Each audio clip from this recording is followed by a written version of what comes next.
নমস্কাৰ ফ্ৰেন্ড, স্বাগতম জনাইছোঁ সকলোকে। আৰু পুনৰ আপোনালোকৰ পোষ্ট খালী হৈছে, 92টা নতুন পোষ্ট ওলাইছে আৰু তাত আপোনালোকৰ অনলাইন যোগেদি এপ্লাই কৰিব লাগিব।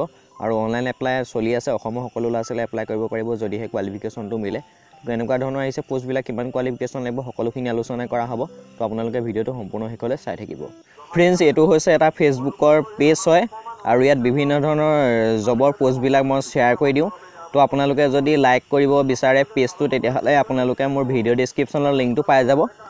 তো আপোনালোকে লিংকটোত গৈ পিনি এই পেজটো উলিয়াই ল'ব পাৰিব। আৰু এই পেজটোত আপোনালোকে যদি মোক মেছেজ কৰিব বিচাৰে, তেতিয়াহ'লে আপোনালোকে শ্লাইড তললৈ আহিব আৰু পেজটোত ক্লিক কৰাৰ পিছত আপোনালোকে ইয়ালৈ আহি যাব। মই এটা লিংক দি দিম, লিংকটোত ক্লিক কৰাৰ পিছত আপোনালোকে পেজটোত আহি যাব আৰু পেজটো এনেদৰে খোল খাব। খোল খোৱাৰ পিছত ইয়াতে আপোনালোকে অলপ তলত দেখা পাব চেণ্ড মেছেজ বুলি দেখা পাব। তো আপোনালোকে চেণ্ড মেছেজত ক্লিক কৰি পিনি আপোনালোকে যদি কিবা সুধিবলগীয়া থাকে, তেতিয়াহ'লে আপোনালোকে মোক ডাইৰেক্ট মেছেজ কৰিব পাৰিব। ঠিক আছে, মই আপোনালোকৰ ভিডিঅ' ডিছক্ৰিপশ্যনৰ লিংকটো দি দিম, তো আপোনালোকে তাত চাই ল'ব।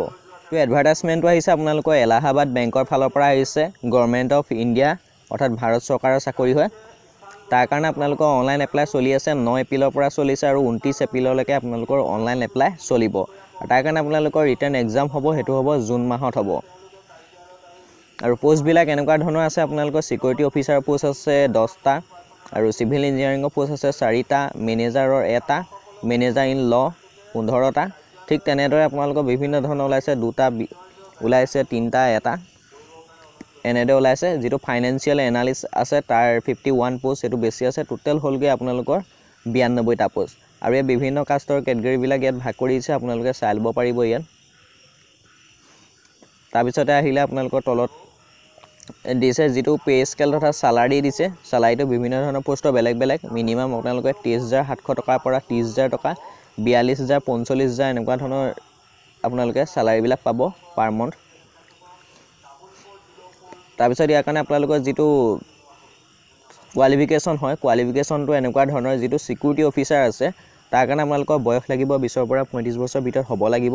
তাত আপোনালোকৰ যদি যিকোনো গ্ৰেজুৱেট থাকিলে আপোনালোকে এপ্লাই কৰিব পাৰিব। কিন্তু আপোনালোকৰ এটা এক্সপিৰিয়েঞ্চ লাগিব। এক্সপিৰিয়েঞ্চ আপোনালোকে 5 বছৰ এক্সপিৰিয়েঞ্চ লাগিব অফিচাৰত কাম কৰা, যিকোনো ছিকিউৰিটি অফিচাৰ আগত কাম কৰা। তো আপোনালোকে যদি এক্সপিৰিয়েঞ্চটো নাই, তেতিয়াহ'লে এপ্লাই নকৰিব গ্ৰেজুৱেট হ'লেও।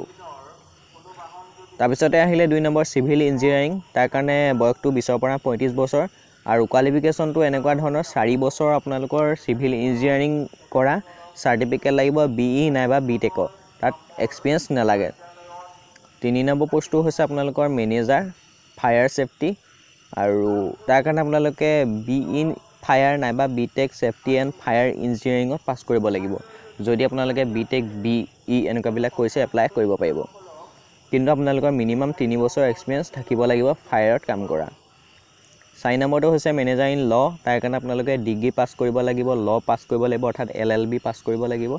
আৰু আপোনালোকৰ এক্সপিৰিয়েঞ্চ লাগিব 2 বছৰ নাইবা 3 বছৰ ক'ৰবাত কাম কৰি থকা এক্সপিৰিয়েঞ্চ লাগিব। 5 নম্বৰ পোষ্টটো হৈছে কোম্পানী ছেক্ৰেটাৰী। তাত আপোনালোকৰ যিটো ডিগ্ৰী বিচাৰিছে আৰু লগতে 2 বছৰ এক্সপিৰিয়েঞ্চ বিচাৰিছে। যিটো আপোনালোকক কয় কোম্পানী ছেক্ৰেটাৰী বুলি কৈছে। তো তাৰ কাৰণে আপোনালোকে পাছ কৰিব লাগিব ACS, এখন চাৰ্টিফিকেট হয়, ডিগ্ৰী ল'ব পাৰি। কোম্পানী যিকোনো ছেক্ৰেটাৰী হিচাপে পাছ কৰা এখন বেলেগ চাৰ্টিফিকেট আছে। তো কিছুমানে এইটো যদি কোৰ্চটো কৰিছে, তেতিয়াহ'লে এপ্লাই কৰিব পাৰিব। 6 নম্বৰটো হৈছে মেনেজাৰ নেটৱৰ্ক মেনেজাৰ হয়। তাৰ কাৰণে আপোনালোকে 4 বছৰ ইঞ্জিনিয়াৰিং ডিগ্ৰী কৰিব লাগিব, science, computer technology, electronics and communication এইবিলাকত, লগতে 2 বছৰ এক্সপিৰিয়েঞ্চ লাগিব। 7 নম্বৰ পোষ্টটো হৈছে মেনেজাৰ ছিকিউৰিটি। তাৰ কাৰণে আপোনালোকে ডিগ্ৰী পাছ কৰিব লাগিব, 4 বছৰ ইলেক্ট্ৰনিক্স, ইলেক্ট্ৰিকেল এইবিলাকত, লগতে 2 বছৰ এক্সপিৰিয়েঞ্চ লাগিব। 8 নম্বৰ পোষ্টটো হৈছে মেনেজাৰ ছিষ্টেম এডমিনিষ্ট্ৰেটৰ। তাৰ কাৰণে আপোনালোকে ইঞ্জিনিয়াৰিং ডিগ্ৰী কৰিব লাগিব, application, information technology, electronics, electrical এইবিলাকত, লগতে 2 বছৰ এক্সপিৰিয়েঞ্চ লাগিব। 9 নম্বৰ পোষ্টটো হৈছে manager big data analyst. Total আপোনালোকৰ 4 বছৰ ইঞ্জিনিয়াৰিং ডিগ্ৰী কৰিব লাগিব, লগতে 2 বছৰ এক্সপিৰিয়েঞ্চ লাগিব, তেতিয়াহ'লে এপ্লাই কৰিব পাৰিব। 10 নম্বৰ পোষ্টটো হৈছে ফাইনেন্সিয়েল এনালিষ্ট। টোটেল আপোনালোকে গ্ৰেজুৱেট কৰিব লাগিব, CFA নাইবা ICW এইবিলাক কোৰ্চ কৰা হ'ব লাগিব, নাইবা আপোনালোকে MBA কৰিব লাগিব ফাইনেন্সত, লগতে 2 বছৰ এক্সপিৰিয়েঞ্চ লাগিব। যিকোনো MBA কামত কাম কৰা, অৰ্থাৎ আপোনালোকে কমাৰ্চিয়েল বা এনেকুৱা কিবা কিবিত কাম কৰা। 11 নম্বৰ পোষ্টটো হৈছে মেনেজাৰ। ফুল টাইম আপোনালোকে যদি MBA কৰিছে ফাইনেন্সত নাইবা চাৰ্টাৰ্ড একাউণ্টেণ্ট যদি পঢ়িছে তেতিয়াহ'লে এপ্লাই কৰিব পাৰিব। মিনিমাম 3 বছৰ এক্সপিৰিয়েঞ্চ লাগিব। আৰু আপোনালোকৰ যিটো অনলাইন এপ্লাই আছে আপোনালোকে অনলাইন যোগেদি এপ্লাই কৰিব লাগিব, কোনো ধৰণৰ ইয়াত ফিজ দিব নালাগে। যাতে আপোনালোকৰ বয়সৰ ৰিলেক্সেশ্যনটো আছে 3 বছৰ 5 বছৰ OBC MOBC এইবিলাকৰ কাৰণে। তো যিটো এপ্লাই কৰা লিংক হয় মই ভিডিঅ' ডিছক্ৰিপশ্যনত দি দিম আৰু এডভাৰটাইজমেণ্টৰ লিংকটো দি দিম, আপোনালোকে এবাৰ চাই ল'ব। আৰু যদি আপোনালোকৰ কোৱালিফিকেশ্যনখিনি মিলে তেতিয়াহ'লে এপ্লাই কৰি ল'ব। আৰু যিটো মই আপোনালোকৰ ফেচবুকৰ পেজৰ লিংক দিম, লিংকটোত গৈ পিনি আপোনালোকে ডাইৰেক্টলি মেছেজ কৰিব পাৰিব, লাইক কৰি থ'ব পাৰিব ফেচবুকৰ পেজটো। তেতিয়া যিকোনো ধৰণৰ আপডেট দিলে আপোনালোকে যদি ইউটিউব নাচায় তেতিয়াহ'লে ফেচবুকতো পাই থাকিব।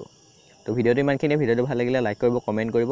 যদিহে চেনেলটো ছাবস্ক্ৰাইব কৰা নাই ছাবস্ক্ৰাইব কৰি ছাইডৰ বেল আইকনটো দবাই ৰাখিব, তেতিয়া যিকোনো ধৰণৰ ইনফৰমেশ্যন আহিলে আপোনালোকে লগালগ পাই যাব। তেতিয়ালৈ ইমানেই, ধন্যবাদ।